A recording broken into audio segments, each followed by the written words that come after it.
I'm Glenn Greenwald of The Intercept, speaking to you from Brazil, where a very serious, fascinating, dramatic, and highly evolving scandal is all but drowning the first month of the new presidency of Brazil's Jair Bolsonaro. And since this scandal, which affects several members of his family and his closest aides, is complex and has evolved very rapidly, we thought it would be very valuable to take a bird's eye view, a step back, and explain the key components of this scandal and how it has evolved. The key figure in this scandal is Jair Bolsonaro's son, his eldest son, Flavio. President Bolsonaro has three sons who are in elected office. Eduardo, who was just elected to the Congress, re-elected with the largest vote in the history of the country. Another son, Carlos, who is a member of the Rio de Janeiro City Council and the spokesman of the family. And then his eldest son, Flavio, who has spent the last decade as a state representative in the state of Rio de Janeiro and just got elected to the federal Senate with the largest vote in the state of Rio de Janeiro. And he is the key figure in this corruption scandal.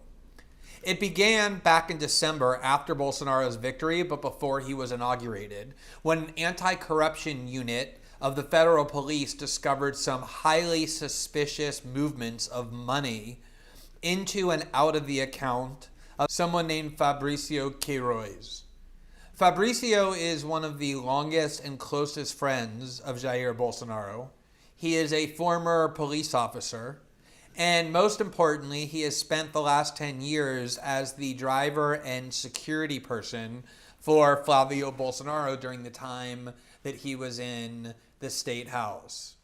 And these movements of money were so suspicious for so many reasons, including the fact that Fabricio earned a relatively low salary as Flavio Bolsonaro's driver and through his pension as an ex-police officer. And yet the movements of money were in amounts far greater than his entire salary, which naturally led to the question of how could such a close friend of Jair Bolsonaro and key aide of Flavio Bolsonaro be moving so much money far greater than his salary. As the investigation unfolded, the questions only deepened. First, it was discovered that, in fact, far more money than was originally known was discovered to have been moving in and out of the account of Fabricio, up to 7 million reais, which is around $2 million US. The scandal grew even further when it turned out that at least one of the deposits made by Fabricio with cash was made to the account of Jair Bolsonaro's wife, Michelle Bolsonaro, something that was very difficult to understand. As the amounts of money became greater and the suspicious nature of the movements increased, including discovering that at times very rapid small deposits were made into Flavio Bolsonaro's account, at times 10 or 15 deposits within 3 minutes, the hallmark of how you launder money or try and evade banking and federal financial regulations. Both Fabricio and Flavio Bolsonaro began trying to evade the investigation.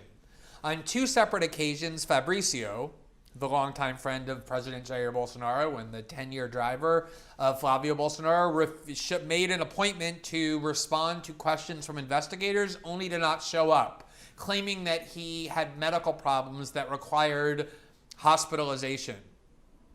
And yet suddenly it turned out that a video emerged of him in a hospital in Sao Paulo, one of the most expensive private hospitals in the country, where he was dancing with his family, obviously calling into question the authenticity of the medical problems that prevented him from responding to investigators.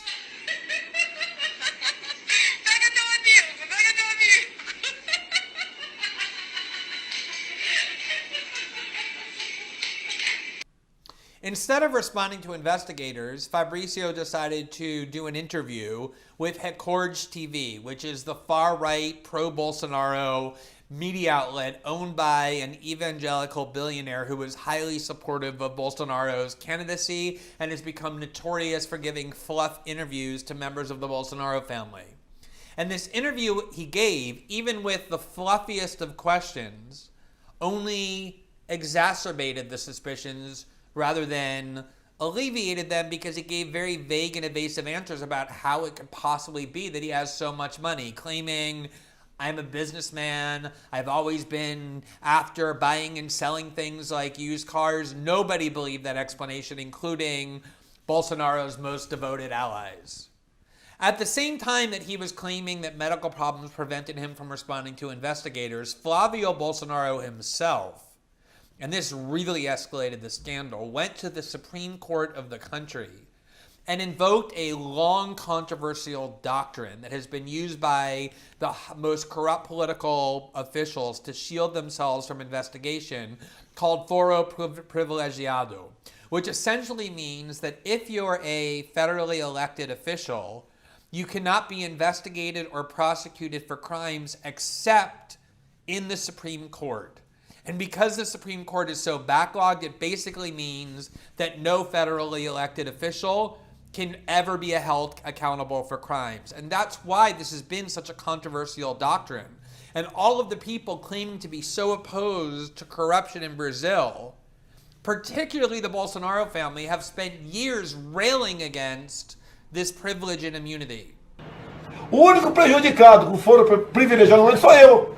O prejudicado, que eu não quero essa porcaria de foro privilegiado. Eu sou o único deputado federal prejudicado.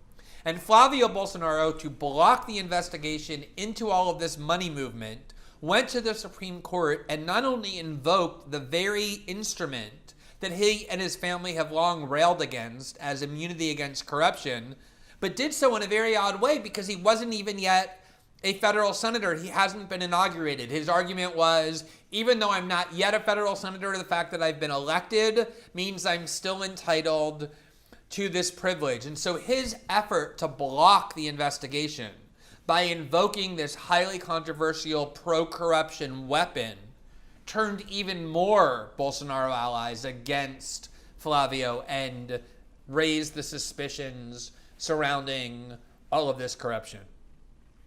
What it really looked like up until that point was a very classic and old-style form of corruption in Brazil, where state legislators like Flavio Bolsonaro have huge staffs, way bigger than they really need, and so they fill them with people who receive a salary in exchange for kicking back part of that salary to the elected official who appoints them. And it seemed like Fabricio was the person collecting the kickbacks and depositing them into Flavio's account. So it seemed like basic corruption, which already was a big deal given that the Bolsonaros rode to power on an anti-corruption agenda. But it became much more serious as the amounts of money increased and it began looking like real money laundering and serious criminality.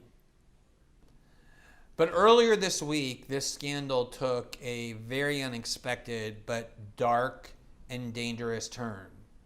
The Rio City police executed a major operation where they apprehended and arrested 5 of the top members of Rio de Janeiro's most dangerous militia. Here in Rio de Janeiro and in Brazil, militias are part paramilitary forces and part mafia-like organized crime rings composed almost entirely of not just former police officers and military members, but current ones as well. They are highly dangerous and violent. They follow mafia-like patterns, but also engage in murder for hire.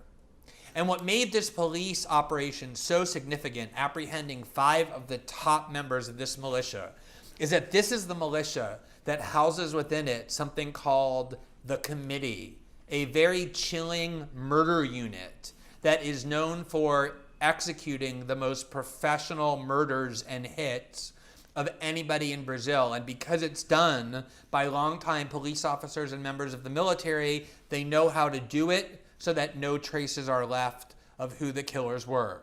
And it is this committee which was responsible for one of the most notorious acts of violence of the last decade. As you probably remember, last March in 2018, City Councilwoman Marielle Franco, the black LGBT anti-police abuse woman from the favelas who was elected with a huge vote total to the Rio City Council, was brutally assassinated, gunned down in the streets of Rio de Janeiro at 7:30 at night along with her driver, and it's long been known that although the killers have not been apprehended, it's this committee within this militia that was responsible. And what makes this operation so extraordinary and has shocked the country is that they have the top 5 members of this militia and have discovered who the chief of this militia is, a former police officer and member of the elite police unit. And the mother and daughter of the chief of this militia, it has been discovered, has been working in Flavio Bolsonaro's cabinet for the last 10 years on his payroll. The key family members of the head of the most dangerous militia in Brazil, known to have murdered Marielle Franco, has been working, or at least on the payroll of Flavio Bolsonaro's cabinet for the last 10 years. Beyond that, Flavio Bolsonaro himself not only officially praised the 2 top members of this militia, he awarded one of the most prestigious awards of service to the head of this militia. He condemned an investigative body that sent large numbers of militia members to prison as stigmatizing the police and then the military.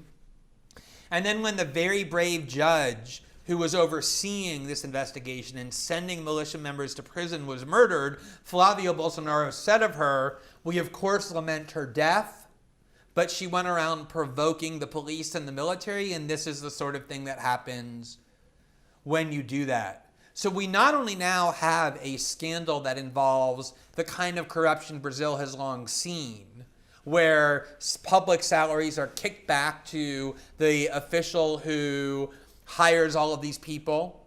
And we not only see what looks very much like classic money laundering and evasion of all kinds of banking regulations in the form of extremely suspicious cash deposits, including into the account of President Bolsonaro's own wife.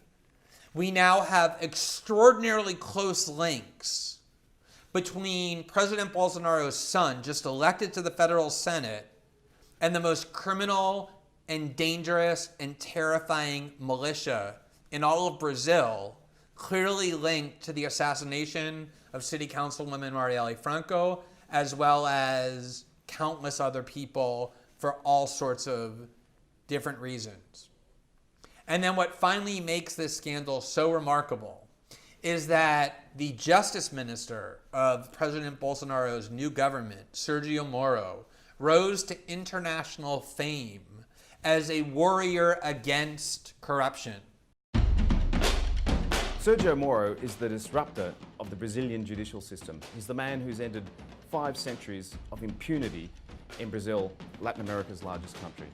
He was the one who put Lula in prison in 2018 at a time when all polls showed that Lula would likely win the presidency, a conviction that was affirmed by an appellate court, causing Lula to be removed from the race, which resulted in Bolsonaro's victory. Bolsonaro, after winning, turned around and made him not just the justice minister, this obscure, previously obscure judge, but a super justice minister with extreme amounts of power, heralded around the world for his fight against corruption. And up until now, Sergio Moro has not said a word about any of these extraordinarily suspicious transactions, what looks like clear corruption, and what is clearly very suspicious links between the Bolsonaro family on the one hand and the most violent and criminal militias on the other. In fact, just today in Davos, where Sergio Moro is with President Bolsonaro and his other top ministers, they canceled a press conference out of fear that they would be incapable of answering questions about any of this. So you have a president who rode into office pledging to cleanse the country of the corruption that has long plagued it, who now finds himself, along with his own children and his wife, at the middle of a scandal that involves not just large amounts of suspicious money, but murder, assassination, and organized criminality as well. And that's why this scandal is so paralyzing and so engulfing of the Bolsonaro presidency.